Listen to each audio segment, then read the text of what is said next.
Good morning. It's great to see everybody here this morning. I'm going to begin with a little disclaimer. My allergies have been awful this week, which I'm sure some of you have too. So I'll try to do the best I can here. Hopefully I don't have to sneeze or blow my nose. I've got this mic on. Again, it's great to see everybody here. Today we're studying, continue to study in Exodus. Our text will be Exodus 17 and 8 is where we'll start. We'll do Exodus 17 and 8 through all of the 18th chapter. I'm very thankful to Bill for putting this together. Being a teacher myself, having someone else kind of write the curriculum and lesson, that makes this a whole lot easier. I just kind of study and I look through it, but it's great what he's done here. Really appreciate that. This lesson he's entitled "An Attack and a Visit." So defeating Amalek, and then listening to Jethro. In studying the Exodus, I have to admit, if you had asked me just a couple of months ago, what's the most important, what's the most defining moment in the Old Testament? I don't mean the Bible. The Bible would be Jesus' life and his death and his resurrection, and that's so that we have salvation. But in the Old Testament, if you said, what's the most defining moment? What's the most important thing? I would have probably, and maybe this is from my background of being like a history teacher and that sort of thing, I'd have said, well, probably this, like what David did, how he truly established the kingdom, or how Solomon reached its greatest heights. But that's not it. The most important and defining thing is the Exodus. All right, so the reason we're studying this, this is, what you see here is God made a covenant with Abraham. The descendants of Abraham, they get into a terrible, they travel down to Egypt. We all know the story. They're enslaved. There is no hope for them for freedom. God delivers them. He makes good on his promise. And so he delivers them from slavery. And that's the most important and defining thing. And then when you look at it from that point of view, you see, of course, the parallels, how Jesus, we're living a life that we couldn't overcome slavery of sin on our own, and that Jesus, through his death and resurrection, delivers us from that. And so just studying the Exodus is so important. And the reason, when we look at as we go through this study of Moses' life, and then when you see when in the New Testament, how it refers back to the Exodus, just how important this all is. Today we're going to look at some things here where, again, the aim for this is we're going to see God providing ways for Moses to kind of get through, to balance this opposition that he's facing, to handle the responsibility, the support that people provide for him, and how to consider how God might do this for us. All right, so instead of reading all of this, we'll paraphrase this. If you want to look over at Exodus 17, starting in verse 8, we see that Amalek came and fought against Israel at Rephidim. Rephidim is where, again, if you reference the first part of the chapter, that's where water came from the rock there. When the people were threatening to stone Moses, and God provides, he said, you strike the rock, water comes out. And so he delivers Moses in that way. While the people are there, Amalek comes up and fights against them. And not only does he come up and fight against them, over in Deuteronomy 25 and 17, it says, remember what Amalek did to you along the way when you came from Egypt, how he met you along the way and attacked you, all the stragglers at your rear when you were faint and weary. and he didn't fear God. In part, it's not like just this. Whenever you read this, it appears that the army of Amalek shows up, and then the army of Israel goes out and they fight each other. But apparently he was attacking them as stragglers were coming up and stuff, and so then the army has to go out to meet them. So when that happens there, Moses tells Joshua to choose men to go fight, and then he'll station himself on top of the hill with the staff of God in his hand. That's very important here. It's not that Moses is just going up there to watch, but he's bringing the staff of God in his hand. The idea that represents God, his power, that sort of thing. And then, of course, Moses took Aaron and Hur, went up there with him. And we know the story, as long as Moses held up his hand, Israel prevailed. When his hands came down, meaning when he brings the staff down, of course, Amalek prevailed. And so as Moses gets tired, they put a stone under him for him to sit on.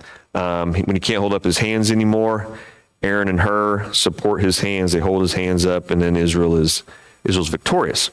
And then, verse 14 and 15, God is upset.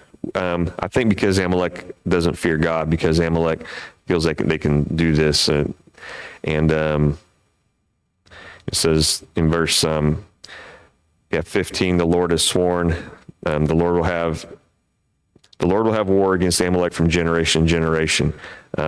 Up in verse 14 says he's going to blot out the memory of Amalek. And so we see this was, in some ways, I feel like as we read through this would kind of be like maybe a small detail, but we see that God's upset about this. And so this is a big thing that they would attack. They would attack God. And then chapter 18, this is kind of in some ways just a great deal. We see at the beginning, at some point, we don't know exactly when, Moses had sent his wife and children to be with her father, to be with his father-in-law, with Jethro, and he's bringing him back, which I would assume for Moses, we think this would be a wonderful thing that his wife and his kids have come back to him, and so he gets them. And then when Jethro shows up there, we see Moses, his humility, the fact that even though Moses is this leader here in verse 7, Moses is the leader of these thousands of Israelites here. He bows down, he kisses him, and he, that sort of thing. And then he tells him all that's happened. And then remember that Jethro is a priest of Midian. He's a follower of God. Verse 10 says, Jethro says, "Blessed be the Lord who delivered you from the hand of the Egyptians and from the hand of Pharaoh, and who delivered the people from under the hand of the Egyptians. Now I know that the Lord is greater than all the gods. Indeed, it was proven when they dealt proudly against the people." So Jethro gets it. He understands. He sees that God is the most powerful. Of course, there's no other gods, but we see he gets it. He understands it. He sees that. And then he sees what Moses is going through. Verse 13, the paragraph that begins there, how the people are coming to Moses with all of their problems, and he's having to handle all of this. This would be such an overwhelming situation that whatever, thousands of people here and all their problems, they're all coming to Moses, and he listens there. And in verse 15, he says, "The people come to me to inquire of God." But just, they've got all this. So Jethro, verse 17 on, being a good father-in-law here, he said, "You're going to wear yourself out doing this." He said, why don't you get some help with it? And then he provides and not just, I love too how when he gives advice, he's not like, "Man, that's going to wear you out. You're going to have to quit doing that," and stops. Instead, he says, "Hey, why don't you try it this way? Where you find these leaders, they're leaders of thousands, of hundreds, of fifties, of tens, and then they can handle those situations. And if there's anything that's just huge that they can't handle, you take care of that." And number 24 there, or verse 24. So Moses listened, and he did that, and it worked. And so this is what we have here. So the summary here that Bill's provided, and an excellent summary, When Moses had faced the threat of being stoned by his people, so that was the very beginning of chapter 17, when he brought the water from the rock, then there was an attack upon his people, so that's when Amalek attacked them. But as God has provided relief from the first danger, he provided strength for the second. It came in the form of helpers who supported Moses when he grew weary. I think that's a huge thing there. The fact that he again, this strength comes from helpers who supported Moses when he grew weary. Victory in that battle still left Moses with the responsibility of justice among his people. They don't win the battle and everything's great. I know often whenever we study history, we see things and a battle occurs and one side is victorious or a war happens and one side is victorious. You're like, okay, everything's great. Well, no, it's not. There's still problems that still have to be taken care of. There's still life goes on beyond that. Their need was constant and very demanding. And then he says, affirmation and support came to Moses through the arrival of his family and with a visit from his father-in-law, whose wise advice he accepted. So that's the situation we have here. Just kind of going back through some of the big points from this story. This is the first time that we're going to see Joshua. He's going to appear as a military commander here. He's Moses' helper. We know that from Numbers 13 and 16, his name, Hoshea or Joshua, means salvation. Hoshea means salvation. Joshua is what Moses calls him. That means the Lord saves, which he does in this story. I thought this was interesting that Bill points this out. Moses fought by standing still. He stood on top of the hill with the staff of God lifted in his hand. The staff indicated it was God's power which was at work through his servant, and that only through it would Israel prevail. Moses is a mighty military commander. He doesn't win this through superior tactics, better trained soldiers, better equipment. That's not what it is. This is he fought standing still. He relied on God's power. He relied on God to fight the battle for him. When Moses' hands grow weary, Aaron and Hur took action. They steadied him. They hold up his hands all through the day while Joshua dealt with Amalek. All right, that's big that these men go there and they help Moses. We'll get down to some of these questions here in a little bit, but the fact that Moses was willing to let them do that is big. God had Moses write this judgment against Amalek down. This is the first of several instances of Moses writing. This is what God said. When Jethro visits, their relationship's one of peace and respect. I think that's an important thing we see here with family.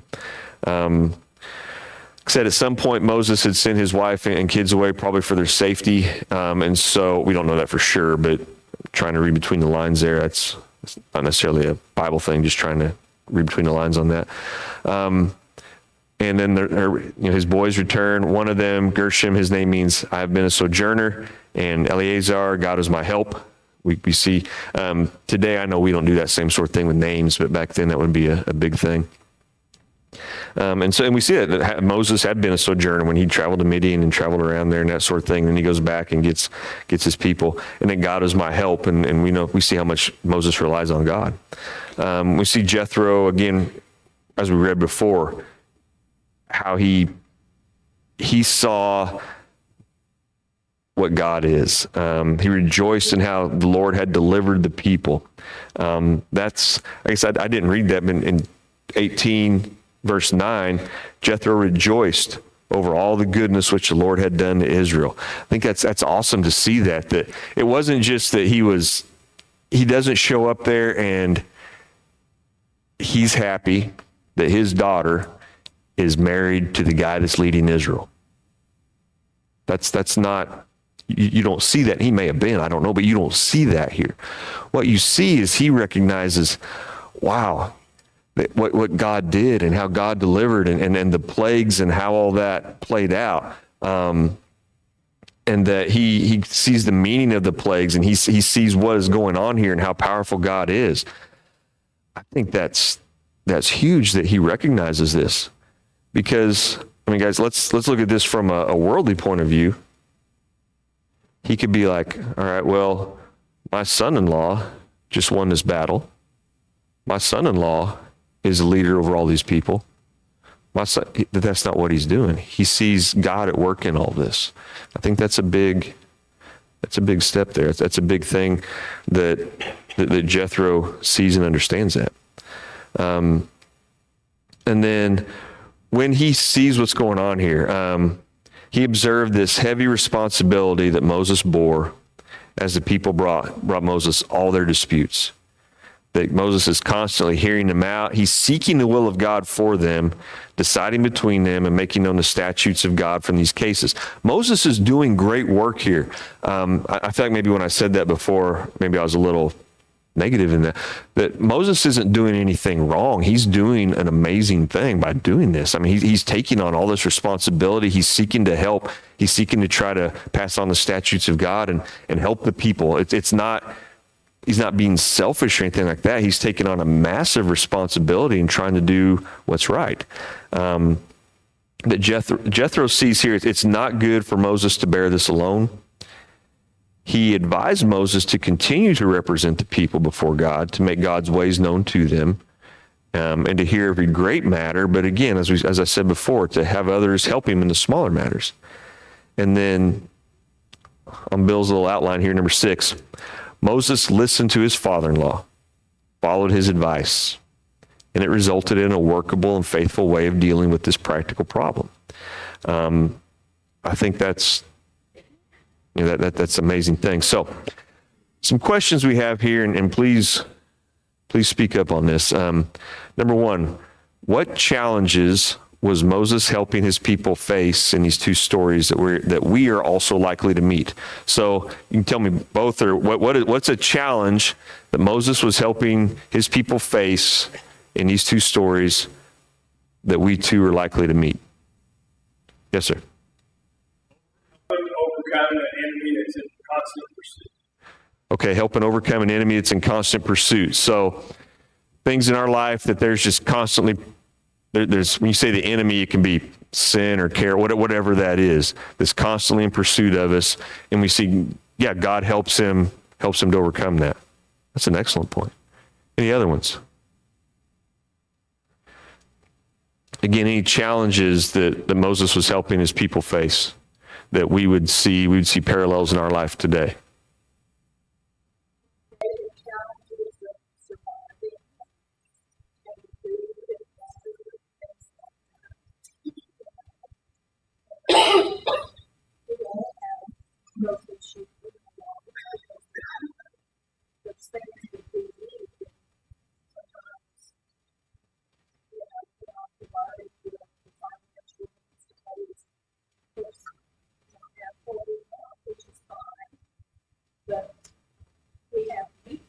Mm-hmm. So, yeah. So that God provided what they needed physically, provided for their needs and just their everyday lives. Mm-hmm. Yeah. Oh, yeah. And he does for us too. Exactly. Yes. Anything else?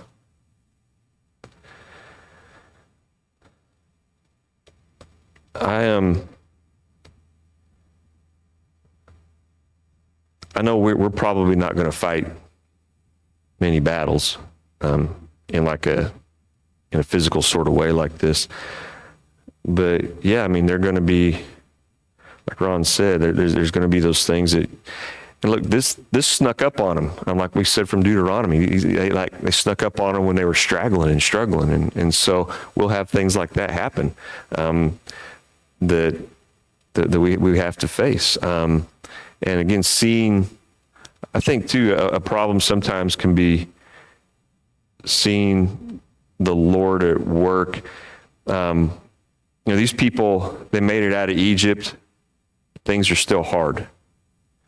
And I don't know if it's a problem, but maybe the idea that we made it through these struggles, but then more struggles happen and then more struggles happen.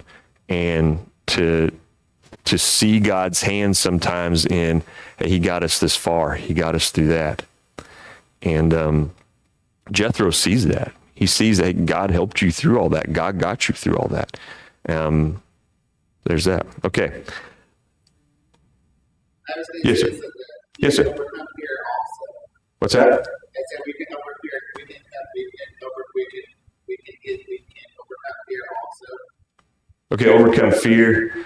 Yeah, and what these people would have been going through and how they would overcome their fear through their faith in God. Yes. Sure, yeah, that would definitely be. Yes, sir. Look at it at the end of this, he's us when Moses is doing what God has told him to do, to go up on the mountain, hold the staff up. It's like if we compare that to our lives, it says we do what we try to do, accomplish what God wants us to do, even though we grow weary. We also can be sent support to help us.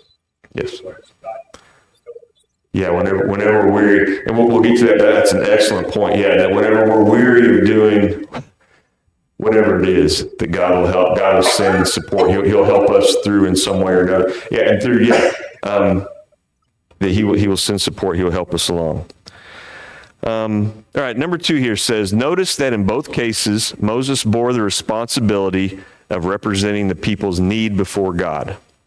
Okay, so like in 17:9, here he has to go fight this battle for the people. In 18:5, the people have come to him to inquire of God. So again, he's bearing the responsibility of meeting the people's need before God. Okay, what effect does that have on Moses in bearing that responsibility? So maybe, but what effect does that have on Moses that he's bearing this responsibility of these people?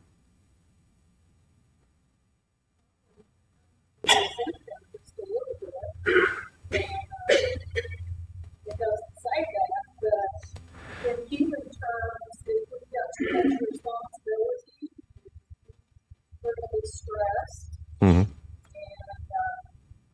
like Ron said, we need to Yeah, I'm going to go to, yeah, it's stressful. It's hard. It says he grew weary, right? And so he's taking on all this responsibility, and it's hard.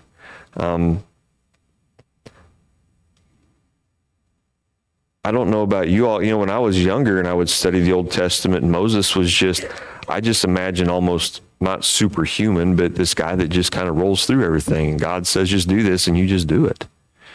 But this is hard for Moses to do. That he grows weary while he's up there and holding up that staff while he grows weary, and it's hard and it's stressful. So with that being the case, then what forms of support and renewal come to Moses while he's doing these things?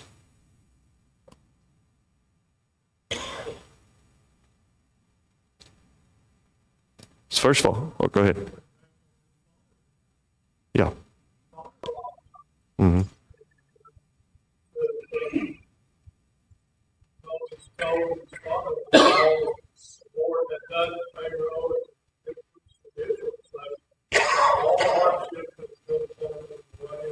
Lord has delivered us. Jethro rejoiced in all the good. So it's what happened. Sure. Mm-hmm. Yeah, his family shows up there to encourage him. That his father-in-law is there to encourage him. That's an amazing form of support. And I know, I'm sure most of us here, our family is a big. I hope for most of us here, our family is really it's a big part of the support in our lives. He shows up there and he helps him. That would have to be because Moses, to have just gone through that battle and all that, and all that he's done, not just that battle, that would have been the most recent thing, but all that Moses has gone through. Just not that many verses ago, the people wanted to stone him, right? And so when he can talk to his father-in-law and his father-in-law says, this is great what's going on, of course that would be renewing, that would be helpful. And staying with this idea of family, again, the fact that his wife and kids are there would just be great. I don't think Devin and mind me pointing this out. He's home for spring break, and this is awesome. Our son's home, All right. And so anybody that you've ever traveled away from your children and you've come back to see them, or they come to see you or your grandkids or whatever it is, we know how wonderful that is just to have them and have them with us. And that would be a source of renewal as well, just this family that's there to be there. And I don't know what his relationship was with his wife, if he would talk to her about these things, if she would be, we know that's often with our spouses, that's, again, they're there to help us along. So it's not just seeing the miraculous things, the miraculous way in which they win the battle, and then just Jethro says, hey, this is a good idea. This is an idea. We see that his family is really there helping him. Yes, sir. You can overcome the sadness or the feelings because God will always be there with his faith. Okay, so yes, if Moses is feeling sad or down or depressed, God will, yeah, sure, God can be there to help him. Yeah. I think another one, when he's standing there and he's weary and he's holding up his hands and holding up the staff, and that these two men go there and they help him. They're not there being like, Moses, you got to do this. Come on, Moses, you got to hold your hands up. What are you doing? Look, you drop your hands, we're losing the battle. That's not what they do. They help him. They step in and they see that he needs help, he needs aid, and so they help him. It's just a small thing. I feel like it's a very obvious thing, but also they do it. They see that he needs help while this battle's going on, and they find a way to do it. They don't do it for him. All right, they don't just take the staff away and do it for him. They don't do that. But they find a way to help him when he's weary, when he's hurting, when he's struggling. They step in and they find a way to help him out. All right, now, the next thing Bill has on here, and I would say we could probably all answer yes to this, is, have you ever been helped in any of these ways? And I would say all of us would say at some point or another, yes, somebody stepped in and helped us. If no one has ever stepped in and helped you, goodness, I don't know what to say to you. But I think we could all think about times in our lives when we've been struggling, things have been hard, with whatever it is. Maybe it's an incredibly tense, hard moment, like whenever this battle is going on. Maybe it's just more of a kind of a stressful day-to-day sort of thing, like whenever Moses is meeting with the people, whatever it is. We know there have been people that have been there to help us. And so whenever we think of that, well, then we want to help others as well. All right, number 4. Bill says, what did helping Moses in these ways require of those who did it? Okay, so what did it require for them to do? What did it require of them?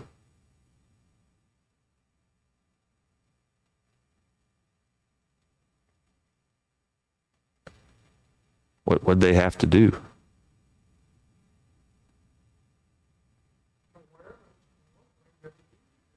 There you go. Yeah.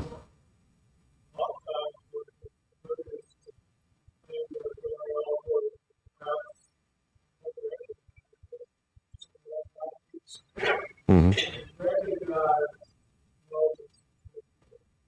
Yeah. Yeah. So first of all, they recognize that right away. They recognize that, and that's, I'll admit in front of everybody here, sometimes I'm so busy living my life, I don't see what's going on with others. Right? I know that. And so, yeah, they recognize that there's something that needs to be done. Let me ask you this about, okay, when we go with the battle. Was it hard what they did? Was that hard to do? Hold up his hands, find a seat for him? Not necessarily. Physically, no, that's not hard at all, right? But like you said, they see what needs to be done and they do it. I can't imagine. In my mind, I don't know if they're holding up his hands like this or they're just laying on on their shoulders. I don't know what they're doing, but I mean, it's not like, remember with Naaman, he's like, hey, if you had to do something really hard, would you have done that? Yeah. All right. Well, here, that doesn't seem like something very hard that they have to do. They just do it. And so, the reason I say that is because, I mean, there's oftentimes like small things we can do or stuff that it's not hard. We just have to take the time to do it. Or, okay, with his father-in-law, with his, what did that require of his father-in-law to say that? Maybe beyond a little wisdom, understanding. He sees the situation and he's like, hey, I'm assuming Jethro is a little bit older than Moses. All right. Sees the situation and says, hey, how about you try this? Now, again, I want to point out, we have to kind of remember, too, who Moses is in this situation. But Jethro's still willing to be like, hey, look, I know you're the leader of all this, but how about you try this? All right. It required him to maybe, I don't know if it took a lot of courage to do that. We don't know who Jethro was, but maybe. And again, wisdom, understanding, just seeing the situation and providing hey, maybe this is something you could do with it. All right. Bill's next question. What will offering support require of us?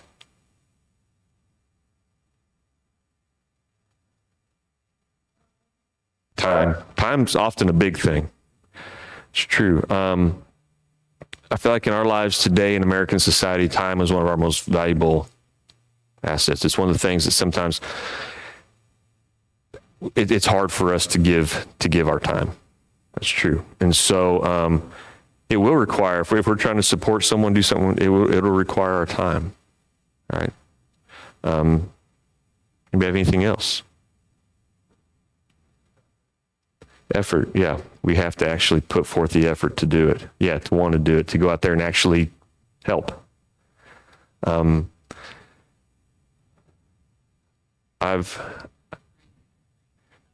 Strength and power. Yeah. I've got a quote on my wall at school. I'm in my classroom that it basically, wisdom, yes. It basically says that, the people that, I'll paraphrase this because I can't remember exactly how Ulysses S. Grant said it. But he said the people that criticize the most are often the ones that don't really know what's going on, right? It's easy for us to sit around and criticize other people or to say, why didn't they do this or why didn't they do that? I promise you, whenever I watch the Chiefs play, I know exactly what Patrick Mahomes should have done on every play. All right. I never played football in my life. I'm telling the best quarterback in the league, this is what you should do. Okay.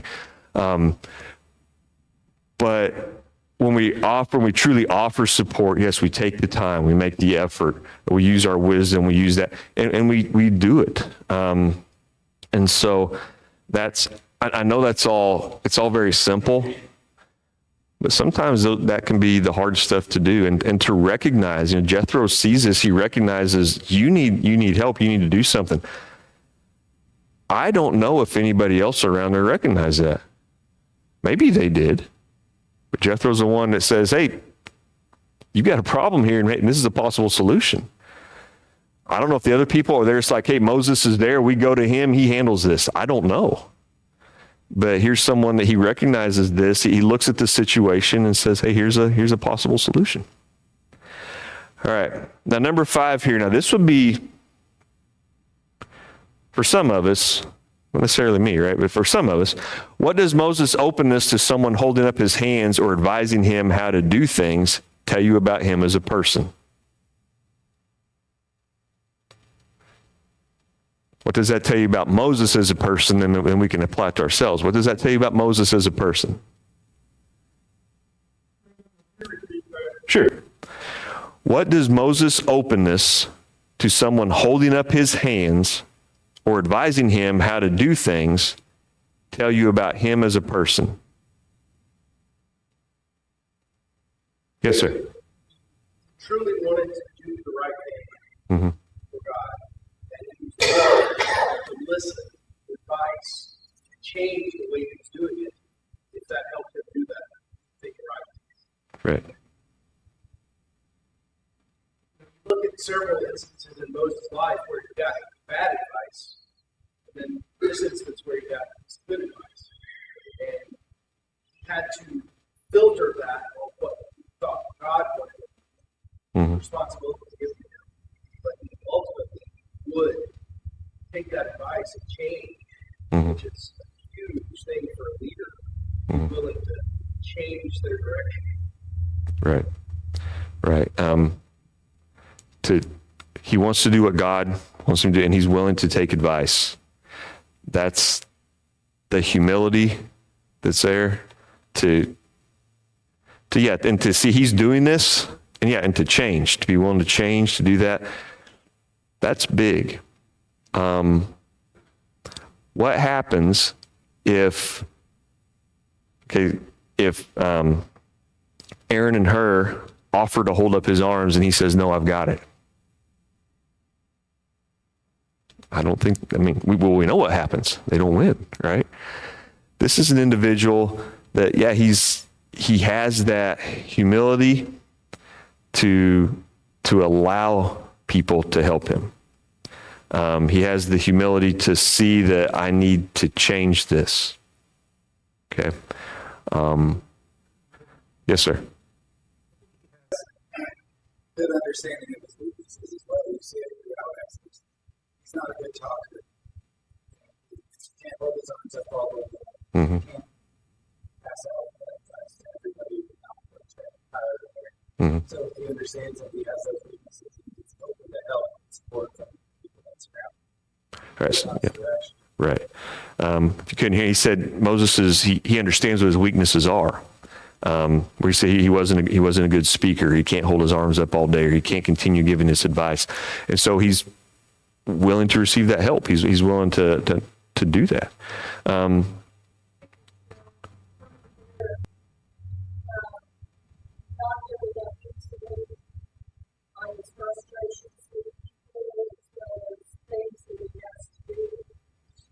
Yeah.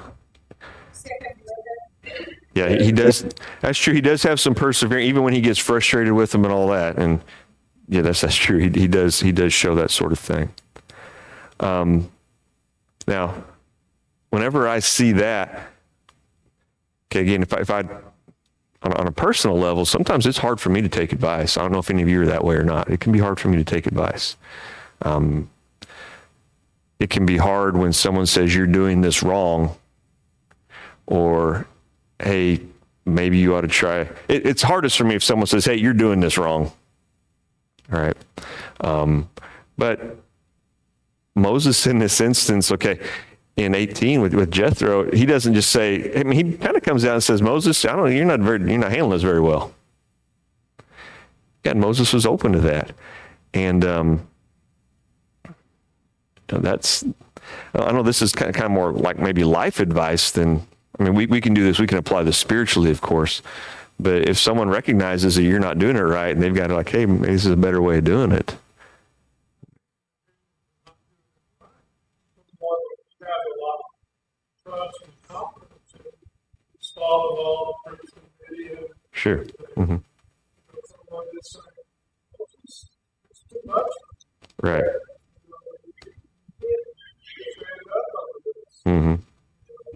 Or if you've been trying to do so, perhaps you didn't recognize it yourself. So someone else looking at it and watching it and saying, you lead these people, and yet they're having good judging, they have to come to you all day long. In addition to that, hearing their cases and their problems, it's too much for them. Right. Sometimes that's what it takes with us. Somebody tells us to do it wrong, but maybe someone saying something that's simple. You gotta have some help. Right. Yeah, that's true, because David talked about perseverance, and sometimes that's what we do. We just put our head down and persevere and go. But then, if somebody recognizes that you do need some help, and again, Moses he's open to that. I think that's true. So maybe not just that you were wrong in how you're doing this, but the fact that maybe he's so caught up in it, and there's someone there to help him along. As we look at this, it's just that he's willing to accept help, and I think that's a huge thing. He's willing to accept it. He's trying to do. It's been pointed. He's trying to do exactly what God wants him to do, and in both of these instances, is successful in doing that. Through God's help, they win the battle. Through the help of Aaron and Hur, and holding his hands up, and he allows them to help him. And again, in 18, whenever he's helping the people, he's telling them this is, they want me to inquire of God, and this is what we do. So again, he's always doing the work of God, but then he's willing to listen and take help. It's I'll say this: the older I get, the more I see the humanness of people in the Bible. I really do.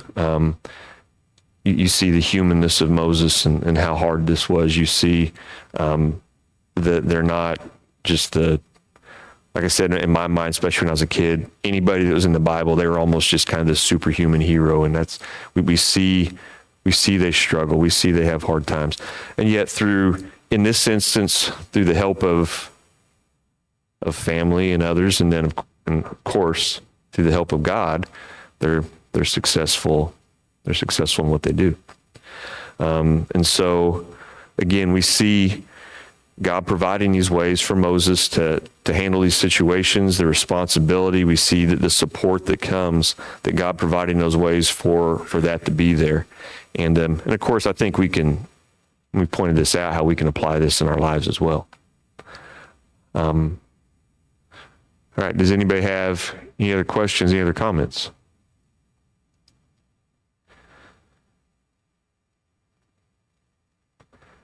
All right, well, we'll go ahead and finish right there. Thank you, everybody.